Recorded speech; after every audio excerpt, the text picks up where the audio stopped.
minsan maganda rin maligo ng dagat ng maaga. Hindi yung hapon, ganito ang para. Yung ano kasi sa kalan, malakas na. Pagka maaga kasi kalmado na ang tubig. Karan niya makakahit pa na. Yun ang ano, karakter ng dagat eh. Sa umaga talagang yan, siya. Pero pagka hapon, maraming tao. Pagka ano, iba ang isip, trabaho din, trabaho lang din. Parang ganun yung karakter ng dagat eh. Sabi ng lifeguard kanina sa akin. Anuin ko daw yung 600 meters anuin ko daw at the yung likod mo. roundabout, continue straight to stay on Nelson Bay Road. Kasi naampas ka ng alon, di ba? Biglang tumalsik ka. Tapos gumano-ano ka pa. Nilapitan ako nung ano agad eh. Hindi Lifeguard. ako nakaporma dahil dalawang sunod na ano.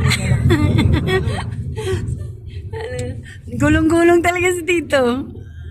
Sakto naman kasi pagdating ko dun sa may malapit sa kanya, biglang hindi niya napansin ng malaking alon. In 800 meters, at the roundabout, take the first exit and stay on Nelson Bay Road, B63. Ayun yung kabayo, oh. Alam mo, gusto ko lang dito yung gaganda ng mga halaman eh. Mahilig ako sa mga halaman talaga. Yung mga tinitingnan ko yung halaman eh.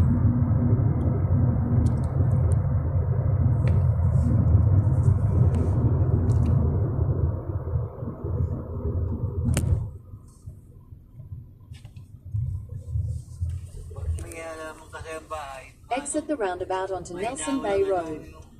Ano na, Continue on B63 for 6 kilometers. bigay nung bahay mo lang ang gilitan talaga. Pero lalakas ng loob maligo nung ano, no? Yung mga ano doon, no?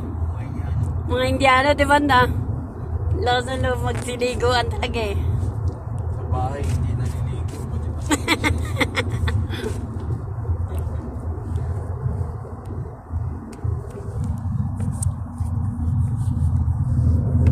Malakas yan sila sa ano, sa sibuyas. Mangang na.